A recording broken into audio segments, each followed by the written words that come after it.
disso das presenças de delegações internacionais, ainda que com poucas presenças de chefes de Estado, mas alguns bastante significativos. A Cristina Kirchner, que seria uma presença importante, não veio, sofreu lá um acidente ou qualquer coisa que o valha, mas está aí, repito, o presidente da China, o presidente da Venezuela, o presidente do Chile, enfim, delegações relevantes, o vice-presidente americano também veio conversar com Dilma sobre Cuba.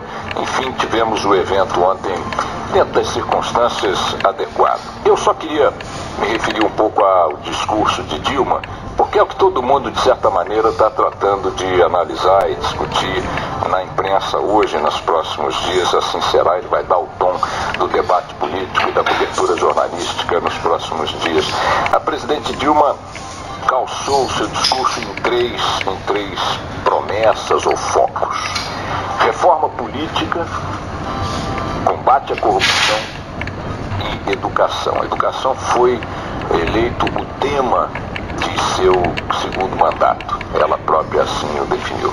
Um país que educa, o sentido dessa frase é mais amplo do que a educação escolar, no sentido, você pode interpretar um país que educa no sentido de forma cidadania, né, prepara uma sociedade, qualifica uma sociedade no sentido mais amplo, mas um país que educa, o foco mesmo é a educação, é a escola, é melhorar a qualidade da escola, é acabar com o analfabetismo, essa vergonha, o Brasil ainda tem analfabeto para chuchu, é melhorar os indicadores escolares, melhorar a qualidade de vida dos professores, melhorar a qualidade física das escolas, acabar com as áreas de indigência, de vergonha, de humilhação com as quais temos que conviver em pleno século XXI, já com 15 anos do século XXI caminhados, nós ainda encontramos padrões escolares no Brasil que nos humilham, não só nos humilham, mas como nos condenam a um destino, a um horizonte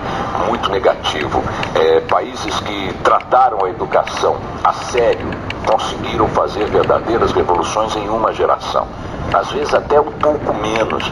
Quer dizer que se for de fato uma prioridade para valer, se isso aí não for conversa de discurso de posse, oba-oba, de marketing político, o Brasil pode sim proceder, consumar passos. E aí pega o exemplo cubano, para não ir muito longe. Claro que estamos falando de um exemplo que remete a uma realidade de 50, 60, 50 anos atrás, 60 anos atrás, sobre a Revolução Cubana em 59, 50 anos atrás, mais de 50, você vai ver um país que simplesmente chegou e disse: não, vou acabar com o analfabetismo. Acabou com o analfabetismo em poucos anos. Fez uma revolução na educação de Cuba em poucos anos. Ah, mas é um regime ditatorial. Não é isso. Você pode fazer tudo aquilo sem ditadura. Dá para fazer a vontade política, tanto que países asiáticos fizeram. Levaram a sério e fizeram. Se não for conversa para boi dormir, a gente pode dizer que temos aí um tema ao qual poderíamos nos abraçar, com o qual poderíamos nos engajar para construir um país melhor. Esse foi o primeiro ponto da presidente Dilma. O segundo foi a reforma política, o terceiro, combate à corrupção. E aí, augurando que ela tenha sucesso nos três campos, porque é importante que o Brasil melhore nessas questões, eu quero colocar as minhas desconfianças e barba de molho na pauta. Ela fala em reforma política, fez esse mesmo discurso nesse mesmo item há 4 anos, deu no que deu, não fizeram absolutamente nada. Vai falar em reforma política e se olha para o ambiente em que essa reforma política tem que ser feita e descobre que ela precisa ser feita pelos próprios vilões. É como você entrar na caverna do Alibaba e gritar: vamos lançar um programa de governo contra a roubalheira, contra os assaltos. É como entrar no bando de Robin Hood e dizer: vamos acabar no próximo governo com os assaltos aos ricos para distribuir aos pobres. É como você chegar para uma colmeia de abelha e dizer: não vamos mais produzir mel. É impossível, com essa realidade que está aí, parlamentar, partidária, política, fazer uma reforma política, porque a reforma política que a sociedade brasileira precisa é uma reforma política que castiga privilégios daquela classe que está lá e que é quem está com a caneta na mão para fazer essa reforma. A alternativa é repetir algo que se assemelhe a junho, julho de 2013 e as ruas imporem o ritmo dessa reforma política, coisa que eu não sei se poderá acontecer. Tomara que aconteça. Então, na reforma política, não ficar ali dando uma enxugadinha de gelo, fazendo um oba-obazinho. Daqui a 4 anos, alguém vai estar tomando posse lá em Brasília, dizendo: precisamos fazer a reforma política, como Dilma disse há 4 anos atrás, e também não fez, porque não quis e porque não conseguiu. A segunda é o compromisso com o combate à corrupção. O presidente bateu muito nessa questão da corrupção. E aí, mais uma vez, a minha barba vai pro molho, porque você ouve ela dizendo que quer fazer um combate à corrupção e ao seu lado está Renan Calheiros. Diante dela, no discurso do Congresso, mais Sarney do que Pedro Simon. Então, num ambiente como aquele, você falar para eles próprios que quer um pacto com o Congresso contra a corrupção, quando o Congresso é um núcleo de forte atuação no campo da corrupção, talvez seja a sua essência, a sua alma. Não é dizer que o Congresso é o único antro de corruptos do país, não. Mas ele é um combustível, eu diria, fundamental. Ele é o combustível nobre da corrupção no Brasil. A classe política brasileira é profundamente corrupta e está acostumada a isso. Está acostumada a isso. Então, quando alguém vai lá e chama para esse pacto, não as ruas, não especificamente ABCD, vem cá, você, força aqui, tá, e vamos pro pau, vamos enfrentar essa gente, não cumprimento você. Sarney, não vou te estender a mão. Renan Calheiros, não vou fazer discurso do seu lado falando de combate à corrupção, porque não dá, desqualifica o meu jeito. Aí você diz: será mesmo, hein? Aí fica aquela coisa. E finalmente a educação, já falei aqui da importância e tal. Tudo bem, tomara, mas desculpe, o ministro da Educação é Cid Gomes. Você diz que vai fazer uma revolução na educação e chama o revolucionário Cid Gomes para ministro? Uma figura que é mais, está entre o caricato e o afrontoso como homem público? Aí, ou seja, se nos 3 pilares que a presidente colocou no seu discurso de posse, você olha em volta, ou analisa e dá de cara com essas dúvidas, com esses questionamentos, eu acho que o que a gente tem que fazer é torcer para dar certo. É importante que dê certo, tomara que dê certo. Mas, como não somos crianças, pegue aí o seu capacete, faça o que eu estou fazendo agora e proteja-se das intempéries.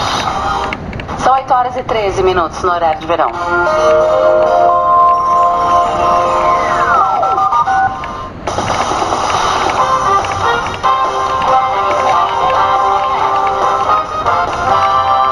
São 8h13, temperatura em Curitiba é de 18 graus, máxima prevista para hoje é de 24, deve chover hoje e amanhã durante todo o dia, segundo o CIMEPAR. O sol volta a aparecer somente na segunda-feira, máxima para hoje então 24 graus, também no litoral do Paraná, a previsão é de máxima de 26 e chuva durante hoje e amanhã. Isso adiantou a volta do feriado de Ano Novo para muitos veranistas que foram passar o Ano Novo lá no litoral do estado, também no litoral de Santa Catarina. O movimento é intenso nas rodovias que ligam o Santa Catarina ao Paraná e também o litoral do Paraná a Curitiba. Neste momento, na BR-376, o movimento é de 2.700 veículos por hora, movimento considerado 5 vezes acima do normal. Tem congestionamento na região do primeiro pedágio da BR-101, perto bem na divisa dos estados ali, logo depois da saída de Garuva. Muitos motoristas que vêm de Guaratuba no sentido Curitiba encontram um congestionamento na rodovia que liga Guaratuba a Garuva.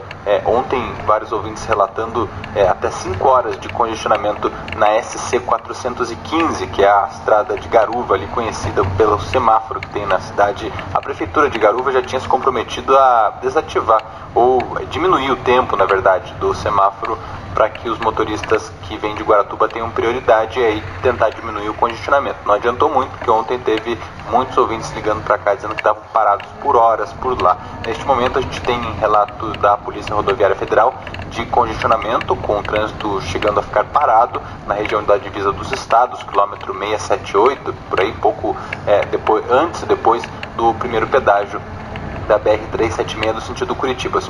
O movimento é intenso também no sentido Santa Catarina, mas sem congestionamento, sem ocorrência de nenhum bloqueio, de acordo com a Polícia Rodoviária Federal. Na BR-277, o movimento também é intenso, mas sem notícia de acidentes. De acordo com a Polícia Rodoviária Federal, não temos notícia de nenhum acidente nas principais rodovias que ligam o litoral a Curitiba. Neste momento não há bloqueios, nem obras, nem nenhum tipo de acidente, bloqueios, interrupções. Somente o grande movimento é que causa congestionamento nas rodovias do Paraná. Agora são 8h15.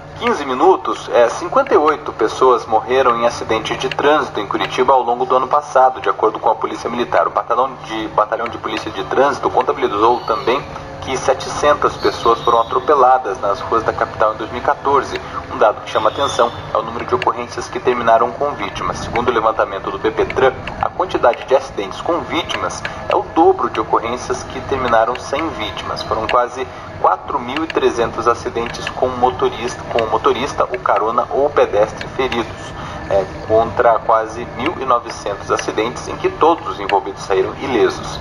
A doutora em psicologia Alessandra Bianchi, coordenadora do grupo de pesquisa em trânsito e transporte sustentável da UFPR, afirma que os acidentes estão mesmo mais graves.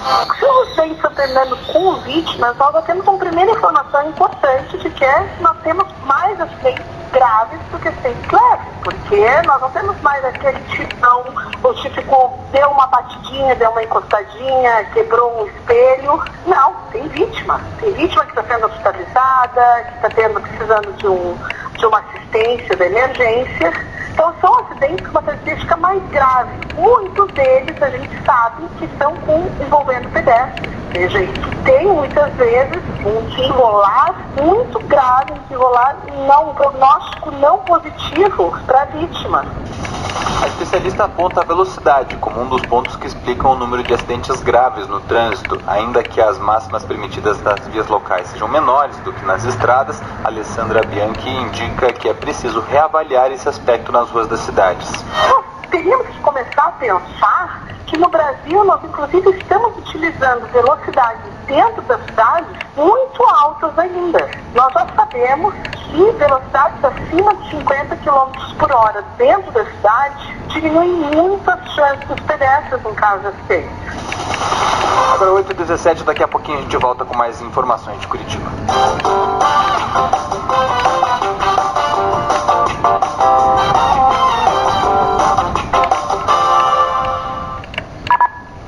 De casamento, bodas de papel. 2 anos, bodas de algodão. 5 anos de casados, bodas de madeira. 6 anos, bodas de perfume. 12 anos de matrimônio, bodas de seda.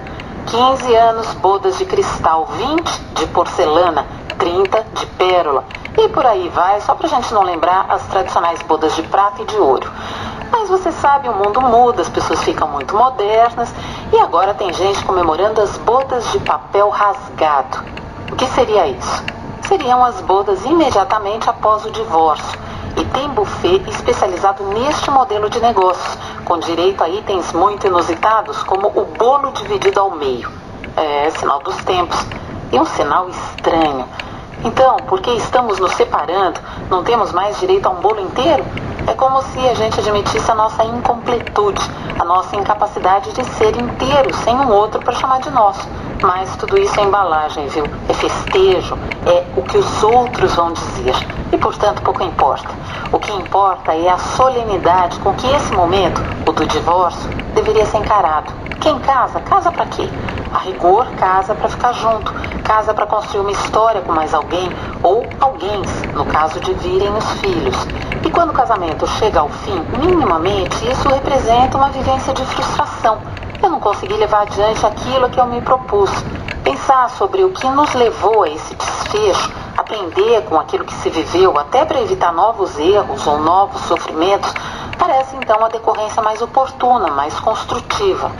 Mas acontece que a gente vive numa sociedade de espetáculos. Festejamos para dizer sim, estamos nos libertando, sim, estamos muito felizes. Não, essa não passa da nossa fantasia. Muitas vezes para esconder aquilo que nós mesmos nos negamos a enxergar. E se você tem uma dúvida, uma crítica, uma sugestão, escreva para mim. inêsdecastro@bandnewsfm.com.br. Envie 20 minutos, você ouviu as notícias mais importantes do momento. Oferecimento Segurar.com. O jeito mais fácil, mais rápido e mais justo de fazer o seu seguro. Você faz tudo pela internet. Paga contas, faz compras, programa suas férias. Pois é, e o seguro do seu carro? Agora você tem a Segurar.com, onde você pode cotar e contratar o seu seguro de forma totalmente online. E o que é melhor, sem ficar recebendo